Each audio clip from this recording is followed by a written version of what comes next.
Chapter 4: The Shadow in History and Literature. Anthony Stevens. Fear of the fall into iniquity has been expressed throughout the history of Christendom as terror of being possessed by the powers of darkness. Stories of possession have always compelled fascination and horror, Bram Stoker's Count Dracula being put a recent instance of this genre. Tales of vampires and werewolves have probably always been with us. Perhaps the most famous example of possession is provided by the legend of Faust, who, bored with his virtuous academic existence, enters into a compact with the devil. He was clearly suffering from a midlife crisis.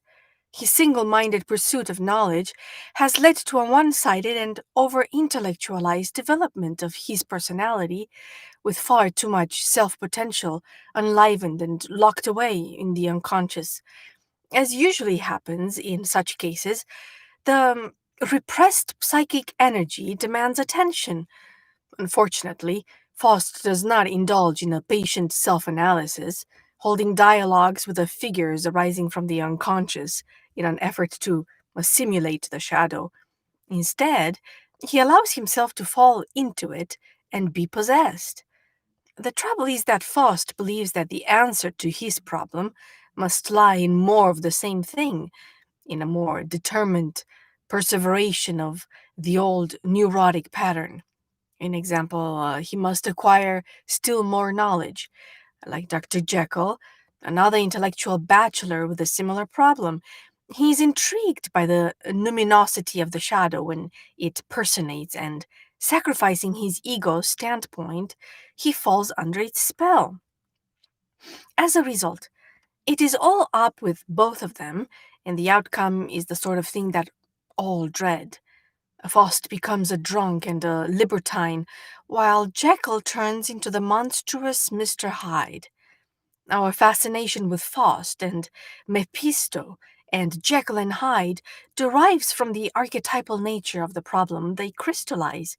In a sense, both Faust and Jekyll are heroes because they dare to do what most of us shrink. We prefer to behave like Dorian Gray, putting on an innocent face or persona for the world, keeping our evil qualities hidden in the hope that no one will discover their existence. We entertain thoughts of losing the shadow, renouncing our moral duality, atoning for the sin of Adam, and once more at one with God, re entering the Garden of Eden. We invent utopia, El Dorado, or Shangri La, where evil is unknown, and we take comfort in Marxist or Rousseauesque fantasies that evil resides not in our nature, but in the corrupt society that everywhere holds us in chains. But to change the nature of society, and the evil will disappear, never to return. The stories of Jekyll and Faust, like the biblical story of Adam's fall, are cautionary tales that bring us down to earth and back to the eternal reality of our own evil. All three are variations on the same archetypal theme. A man bored with his circumstances decides to ignore the prohibitions of the superego in order to liberate the shadow, encounter the anima, know her, and live. All go too far. They commit hubris, and nemesis is the inexorable result.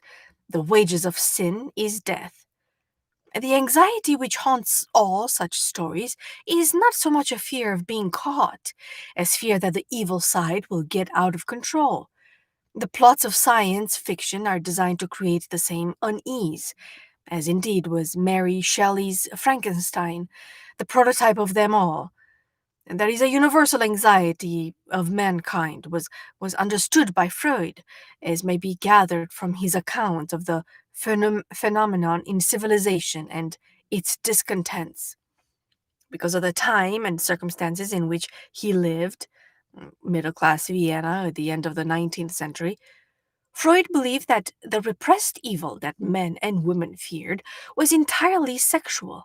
His systematic investigation of this aspect of the shadow, combined with a coincidental decline of the power of the Judeo Christian superego, did much to purge our culture of its erotic demons, enabling many previously repressed components of the shadow to be integrated within the total personality of individual men and women without forcing them to suffer the concomitant guilt which would certainly have afflicted earlier generations. This affords an impressive example on a collective scale of the therapeutic value attributed by Jung to the analytic process of recognizing and integrating components of the shadow. However, an aspect of the shadow that still remains to be exorcised, as powerful as sexual lust, but far more disastrous in its consequences, is the lust for power and destruction. That Freud should so long have ignored this component, in spite of witnessing the First World War and the subsequent rise of fascism, is, to say the least, surprising. One suspects that it had much to do with his determination to make his sexual theory the foundation of psychoanalysis. My dear Jung, promise me never to abandon the sexual theory.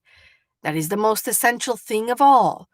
You see, we must make a dogma of it, an unshakable bulwark. Anthony Storr makes the interesting suggestion that it may also have been due to Freud's ill feeling over the defection of Alfred Adler, who had pulled out of the psychoanalytic movement precisely because of his conviction that the divine for power played a more important role in human psychopathology than the desire for sex.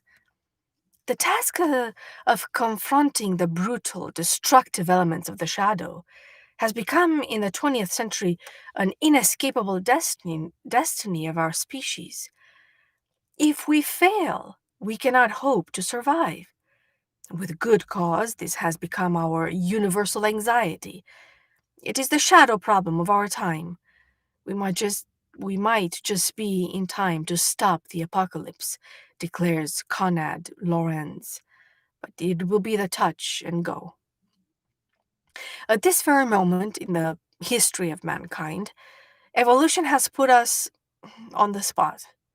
If we are to annihilate ourselves and most other species on the face of the earth, then ontogeny must triumph over phylogeny. There is an urgent biological imperative to make the shadow conscious. The moral burden of this intense task is greater than any previous generation could have ever conceived. The destiny of the planet and our entire solar system, since we now know that we are the only sentient being in it, is in our hands. Alone among the great psychologists of our epoch, Jung provided a conceptual model which might help to make this ontological triumph possible. In the shadow concept, he synthesized the work of Adler and Freud, and in his demonstration of the actualizing propensities of the self, he transcended them.